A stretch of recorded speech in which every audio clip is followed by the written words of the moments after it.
नमस्कार दोस्तों, मेरा नाम है विक्रांत और मैप ट्रैवल्स में आपका स्वागत है। आज की इस वीडियो गाइड में हम आपको बताने वाले हैं कि आप आने वाले जो समर सीजन है उसके लिए कौन सी डेस्टिनेशन अपने लिए चूज करें। वैसे तो भारत में बहुत सारे हिल स्टेशन हैं, लेकिन जो हिमालयन रेंजेज है इनका एक विशेष महत्व है, क्योंकि यहाँ पर आकर जब मैदानी इलाकों में भयंकर गर्मी पड़ रही होगी उस वक्त भी आपको इन क्षेत्रों में जैकेट और स्वेटर्स की जरूरत रहने वाली है।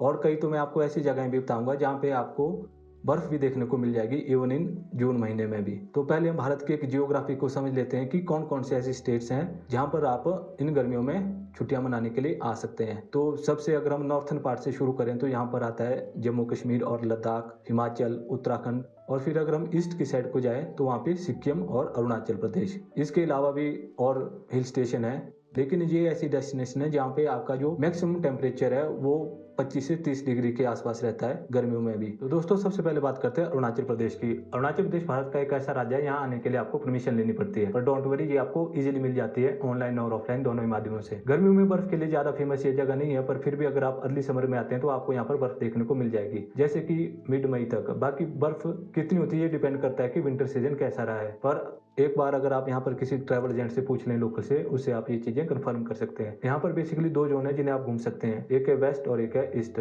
जो समर के लिए बेस्ट है वो है वेस्ट वाला जोन। इनमें जो प्लेसेस आपके इंक्लूडेड रहते हैं वो है बोमडिला, दिरांग, सेला पास, जो कि लगभग 4170 मीटर की हाइट पर है सी लेवल से, और उसके बाद तवांग, उसके बाद फिर बुमला पास जो 4600 मीटर की हाइट पर है समुद्र लेवल से। और इन जगहों को घूमने के लिए आपके पास कम से कम 5 दिन तो होने ही चाहिए। दिरांग वैली भी इसी क्षेत्र में पड़ता है और ये एक बहुत अच्छी आपके लिए डेस्टिनेशन हो सकती है अगर आप गर्मियों में आना चाह रहे हो। बाकी जो ईस्ट वाला भाग है वो बेस्ट रहता है आपके घूमने के लिए अगर आप अक्टूबर से लेकर मार्च के बीच आना चाह रहे हो, तो उस वक्त आप ईस्ट वाला जो एरिया है अरुणाचल प्रदेश का उसको कंसीडर कर सकते हैं। इसमें जो आपके प्लेसेस रहते हैं वो है Itanagar, zero valley, Daporijo, Pasighat, Mechuka, along या आलो, दामबुक और दिबांग वैली। अब बात करते हैं कि आप इस जगह को कैसे घूम सकते हैं। तो यहाँ पर पहुंचने के लिए आपके पास दो ऑप्शन है, एक तो आप आसाम के गुवाहाटी है वहां से इस ट्रिप को कंटिन्यू करें, या जो अरुणाचल की कैपिटल है आप ईटानगर भी आ सकते हैं। पर जो आपको ज्यादा कनेक्टिविटी मिलेगी फ्लाइट और ट्रेन की वो आपकी गुवाहाटी तक मिलेगी, तो आप यहाँ तक आइए और उसके बाद आप अपना ट्रिप कंटिन्यू कीजिए कलकतंग, भालुकपोंग होते हुए बोमडिला,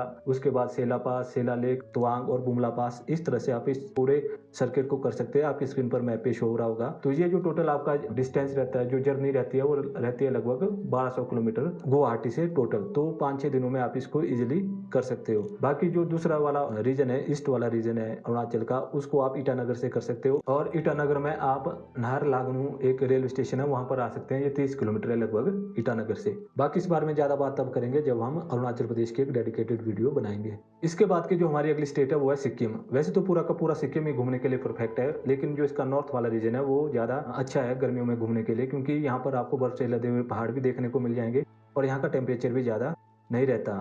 और जो विश्व की सबसे ऊंची, तीसरी सबसे ऊंची चोटी है कंचनजंगा, उसका कुछ हिस्सा सिक्किम में पड़ता है और कुछ हिस्सा नेपाल में पड़ता है, तो उसका भी आपको जबरदस्त नजारा यहाँ से देखने को मिल जाएगा। जो नॉर्थ सिक्किम में आपके प्लेसेस पड़ते हैं जिनको आपको इस टूर में 5 से 6 दिन में आप कंसीडर कर सकते हो, तो उसके लिए आपको यहाँ की जो कैपिटल है गैंगटॉक, वहां से आपको फर्दर नॉर्थ की तरफ को जाना होगा। आपकी स्क्रीन पर मैप शो हो रहा होगा, तो आप यहाँ से जा सकते हैं Gangtok, Lachung, zero point, Gurudongmar lake, और इवन आप माउंट कटाव को भी ऐड कर सकते हैं अपने टूर पे। ये डिपेंड करता है कि आपके पास दिन कितने हैं। ये आपका जो कंप्लीट जो जर्नी रहती है लगभग 700 किलोमीटर की रहती है, और इसमें आप इस सिक्किम के प्लेसेस को भी ऐड कर सकते हैं एक दिन बढ़ा के, जैसे कि नाथुला पास और जुलूक।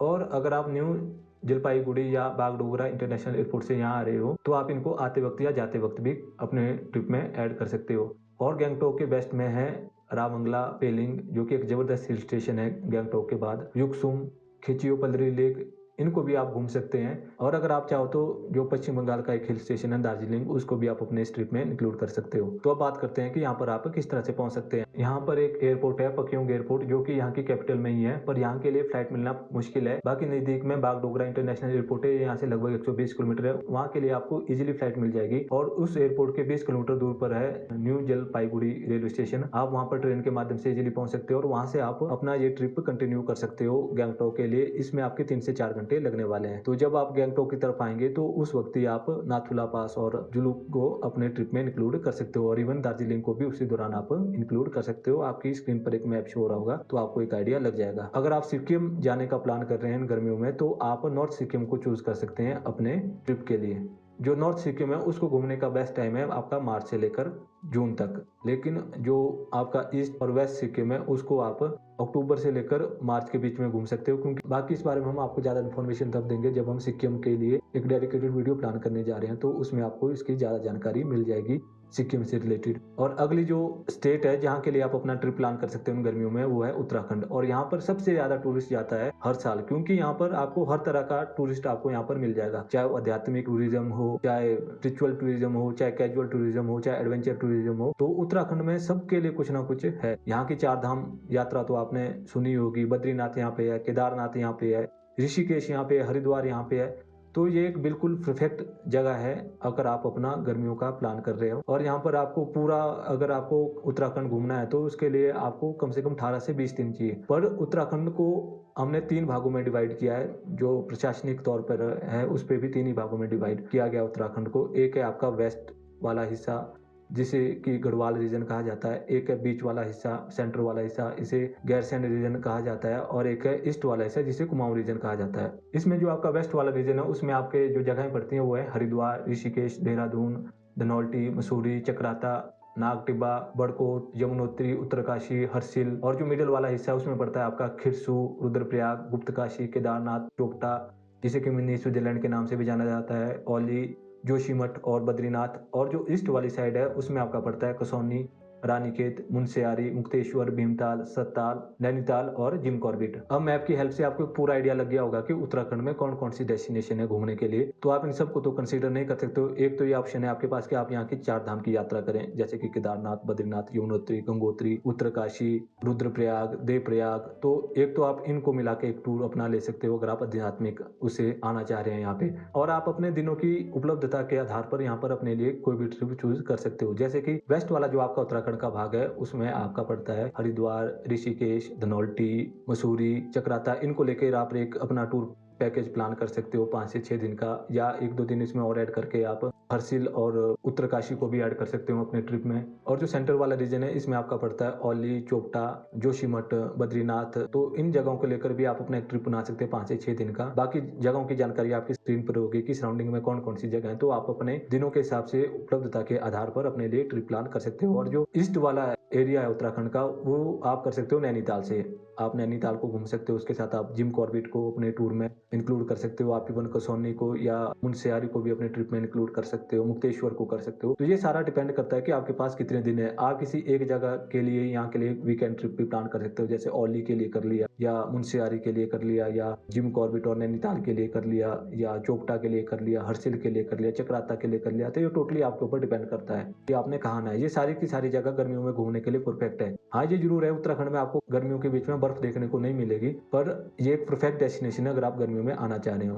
अब बात करते हैं कि आप उत्तराखंड पहुंच कैसे सकते हैं। तो देखो, अगर आपने वेस्ट वाला हिस्सा घूमना है तो उसके लिए आपका बेस्ट पॉइंट रहेगा देहरादून। देहरादून में इंटरनेशनल एयरपोर्ट भी है और रेलवे स्टेशन भी है, तो यहाँ से आप पूरा वेस्ट जोन को इजिली कवर कर सकते हो। तो अगर आप ईस्ट वाला हिस्सा करना चाहते हो, नैनीताल वाला, तो उसके लिए आपका यहाँ के नजदीक में एक एयरपोर्ट है, पंतनगर एयरपोर्ट, तो आप वहाँ पर आ सकते हो। या काठगोदाम एक रेलवे स्टेशन है यहाँ से 30 किलोमीटर दूर नैनीताल से, तो आप वहाँ के लिए अपनी ट्रेन ले सकते हो और वहाँ से इस ट्रिप को कैरी ऑन कर सकते हो अपना ईस्ट वाले को। और जो आपका दूसरा ऑप्शन हो सकता है दिल्ली, क्योंकि हो सकता है देहरादून के एयरपोर्ट या रेलवे स्टेशन के लिए आपके पास टिकट की अवेलेबिलिटी ना हो, या थोड़ा सा एक्सपेंसिव महंगा आपको लग रहा हो, तो उस केस में आप आ सकते हैं दिल्ली। दिल्ली से आप ओवरनाइट बस लेके, वॉल्वो या सिंपल बस लेके इजीली किसी भी मेन जो स्टेशन है आपका उत्तराखंड का वहां पर पहुंच सकते हैं। तो दिल्ली को भी आप यहाँ आने के लिए कंसीडर कर सकते हैं। दिल्ली से जो यहाँ की विंटर कैपिटल है देहरादून, उसका जो डिस्टेंस है वो लगभग 250 किलोमीटर है, तो आपको एक आइडिया लग गया होगा। बाकी उत्तराखंड की ज्यादा जानकारी आपको यहाँ के लिए हम डेडिकेटेड वीडियो बनाने वाले हैं बहुत जल्दी, तो उसमें आपको ये मिल जाएगी।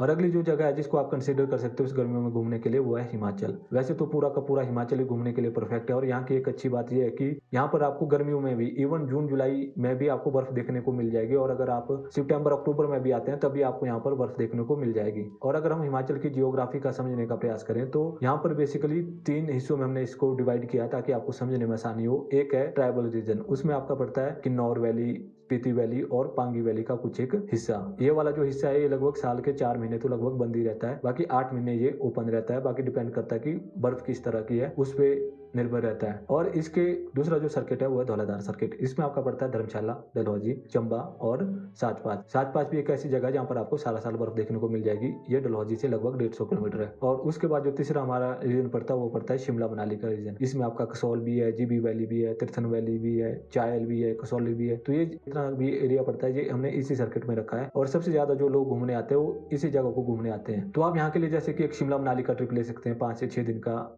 और आप उसमें अपना रोहतांग पास और सिसु को इंक्लूड कर लें तो आपको जून जुलाई में भी बर्फ देखने को मिल जाएगी। इवन सितंबर अक्टूबर में भी बर्फ देखने को मिल जाएगी। गिरते हुए तो नहीं दिखेगी, लेकिन हाँ आप खेल सकते हैं बर्फ के साथ, आपको इतनी बर्फ देखने को यहाँ पर मिल जाएगी। बाकी ये टोटली डिपेंड करता है नेचर के ऊपर कि बर्फ कितनी पड़ी है, विंटर सीजन किस तरह का रहा है। लेकिन इस साल का जैसा विंटर सीजन हो रहा है हिमाचल में, तो उससे ये लगता है कि आपको जहाँ पर पूरा साल बर्फ देखने को मिलेगी इस साल।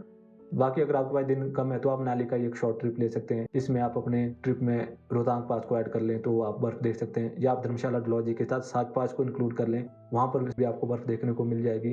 या आप एक कंप्लीट हिमाचल का एक टूर पैकेज ले सकते हैं विद, इसमें अमृतसर भी आपका इंक्लूड रहता है, लगभग 10 दिन का बनता है। ये शिमला मनाली धर्मशाला डलहौजी ये सारी डेस्टिनेशन इसमें इंक्लूड रहती है, आप इसको भी कर सकते हैं। और गर्मियों में लगभग मई जून के बाद नवंबर एंड तक आप जा सकते हैं। जो यहाँ का ट्रैवल सर्किट है ये आपका शुरू होता है शिमला से और खत्म होता है मनाली से, या शुरू होता है मनाली से खत्म होता है शिमला पे। तो इसमें आपका पूरा किन्नौर वैली होते हुए, स्पीति वैली होते हुए आप रोहतांग पास होते हुए जाएंगे मनाली, या इसी तरह से ये उल्टा हो जाएगा टूर। तो ये आपका 9 से 10 दिन का एक ट्रैवल सर्किट का टूर बनता है। ये भी एक बहुत ही जबरदस्त टूर रहता है और इसमें कुछ फेमस डेस्टिनेशन बीच में आप घूमते हैं, ट्राइबल लाइफ को आप देखते हैं, चंद्रताल लेक के बीच में आपकी आती है। तो आप इसको भी कंसिडर कर सकते हैं अपने गर्मियों के ट्रिप के लिए। इसके बाद की जो अगली डेस्टिनेशन है जिसको आप प्लान कर सकते हो अपने गर्मियों के ट्रिप के लिए वो है कश्मीर। कश्मीर अभी पूरी तरह से तो यहाँ पे टूरिज्म का इकोसिस्टम डेवलप नहीं हुआ है, लेकिन जितना भी डेवलप हुआ है वो अपने आप में जबरदस्त है। और कहते भी हैं कि धरती में अगर कहीं स्वर्ग है तो वो कश्मीर में ही है। कश्मीर वैली का जो सेंटर पॉइंट है वो है श्रीनगर, जो कि खुद में ही एक बहुत ही जबरदस्त जगह है। और श्रीनगर के वेस्ट साइड को गुलमर्ग, जहाँ पर आपको मई एंड तक बर्फ देखने को मिल जाएगी, पर उसके लिए आपको फेज 2 तक जाना पड़ेगा गंडोला राइड के थ्रू। और गुलमर्ग दुनिया की सबसे खूबसूरत जगहों में से एक है, तो आप इसको कंसीडर कर सकते हैं। उसके बाद श्रीनगर से ईस्ट वाली साइड को है आपका पहलगाम, बेताब वैली, और जो आपकी अमरनाथ की यात्रा भी है ये भी यहीं से शुरू होती है, तो आप इसको भी घूम सकते हैं। और श्रीनगर से नॉर्थ वाली साइड को आपका पड़ता है सोनमर्ग, जोजिला पास और द्रास। जोजिला पास और द्रास वो जगह है जहाँ आपको सारा साल बर्फ देखने को मिल जाएगी। और ये आगे रोड कारगिल और लद्दाख भी जाता है, जिसके बारे में हम आगे बात करेंगे। बाकी कश्मीर की इन सभी जगहों को घूमने के लिए आपके पास 6 से 7 दिन होने चाहिए, उसमें आप इजीली इन सभी जगहों को घूम लेंगे। जिसकी हमने एक डिटेल ट्रैवल गाइड वीडियो की है, जिसको देखने के बाद आपको इजीली आइडिया लग जाएगा कि आपने किस तरह से इसको घूमना है। उसका लिंक आपको ऊपर आई कार्ड में दिख रहा होगा, तो आप उसको देख सकते हैं। अब बात करते हैं कि आप कश्मीर पहुंच कैसे सकते हैं। कश्मीर के श्रीनगर में आपको इंटरनेशनल एयरपोर्ट देखने को मिल जाएगा। यहाँ के लिए आपको इजीली फ्लाइट की ऑप्शन मिल जाएंगी कहीं से भी, तो आप यहाँ पर वाया फ्लाइट आ सकते हैं। तो अगर आपको वैष्णो देवी को भी अपने ट्रिप में इंक्लूड करना है तो आप जम्मू को कंसीडर कर सकते हो। और यहाँ की अच्छी बात यह है कि यहाँ के लिए आपको फ्लाइट भी थोड़ी सस्ती मिलेगी और यहाँ पे रेलवे स्टेशन भी है, तो आप यहाँ पर वाया ट्रेन भी इजीली आ सकते हैं। और जम्मू से लगभग 250 किलोमीटर है श्रीनगर, तो आप यहाँ से इजीली शेयर्ड कैब या बस या पर्सनल कैब के थ्रू इजीली श्रीनगर आप पहुँच सकते हैं। बाकी जो अगली आपकी जगह है जिसको आप घूम सकते हो वो है लद्दाख।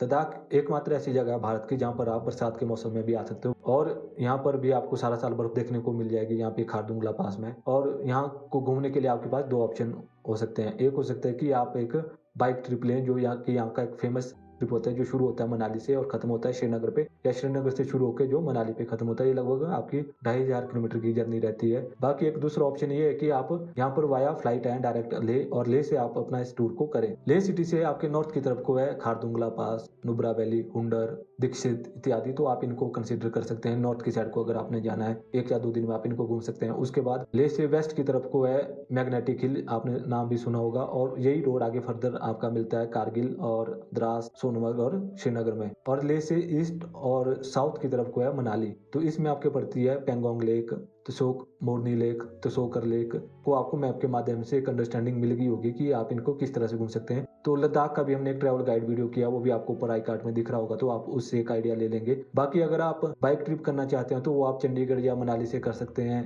तो अगर आप मनाली से करते हैं तो मनाली से आप रोहतांग पास, केलोंग, सरचू, जिस्पा, बारालाचाला होते हुए तसोकर लेक, तसोकर मोरनी लेक, पेंगोंग लेक होते हुए पहुंचेंगे ले, और ले से आप जाएंगे हुंडर, दीक्षित होते हुए, खारदुंगला पास होते हुए नुब्रा वैली, और उसको घूमने के बाद वापस आएंगे ले, और ले से आप फर्दर जाएंगे कश्मीर की तरफ। इसमें आपका पड़ेगा पहले मैग्नेटिक हिल, उसके बाद लमियाणु, कारगिल, फिर द्रास, फिर जोजिला पास और उसके बाद सोनमर्ग और फिर आपका श्रीनगर, और उसके बाद वहाँ पे आप इस ट्रिप को खत्म कर सकते हैं, या वहाँ से चंडीगढ़ आप सेंटर पॉइंट ले सकते हैं, वहाँ से आप इसको शुरू भी कर सकते हैं और ख़त्म भी कर सकते हैं। तो इस तरह से आप इसको कर सकते हैं। अब बात करते हैं आप लेह कैसे पहुँच सकते हैं। तो लेह पहुँचने का जो सबसे आसान तरीका है वो है बाया फ्लाइट। तो आपको दिल्ली से इजीली आपको यहाँ के लिए फ़्लाइट मिल जाएंगे और आप इजीली लेह को घूम भी लोगे। तो इस वीडियो में हमने आपको एक बेसिक ओवरव्यू देने का प्रयास किया कि आप आने वाली छुट्टियों में अपने लिए कौन सी जगह को चूज कर सकते हो। पर फिर भी अगर आपका कोई डाउट हो, कोई मन में प्रश्न हो, तो नीचे आप कमेंट बॉक्स में हमसे पूछ सकते हैं। हम आपको वहां पर आंसर देने का पूरा प्रयास करेंगे। और अगर आपको किसी भी स्टेट या किसी भी लोकेशन को लेकर डेडिकेटेड वीडियो चाहिए तो आप वो भी हमसे पूछ सकते हो। नीचे कमेंट बॉक्स में आप बता दीजिए, तो हम उसको बनाने का प्रयास करेंगे। आप अगर किसी भी स्टेट में जाने का प्लान कर रहे हो तो सबसे पहले आज की डेट में आप कीजिए कि उस स्टेट के जो लोकल ट्रैवल एजेंट है आप उनको फोन कीजिए, क्योंकि उनको वहाँ के बारे में ज्यादा जानकारी होती है, वहाँ के इश्यूज के बारे में ज्यादा जानकारी होती है। वहाँ पे कितनी बर्फ है, रोड की कंडीशन कैसी है, कोई वहाँ पे कोई लोकल इशू तो नहीं चल रहा है, कोई प्रॉब्लम तो नहीं है, किसी चीज़ का कोई दिक्कत तो नहीं होने वाले उनके टूर में, तो वो आपको ज़्यादा गाइड करेंगे। तो हम आपको यही कहेंगे कि आप एक बार लोकल ट्रैवल एजेंट से हेल्प ले सकते हैं, उनसे आप ज़्यादा जानकारी ले सकते हैं। बाकी आज की इस वीडियो में इतना ही। अगर आपको ये वीडियो पसंद आई हो तो इसको लाइक और शेयर जरूर करें और हमारे चैनल को भी सब्सक्राइब जरूर करें। बाकी इस वीडियो को देखने के लिए बहुत बहुत धन्यवाद। नमस्कार।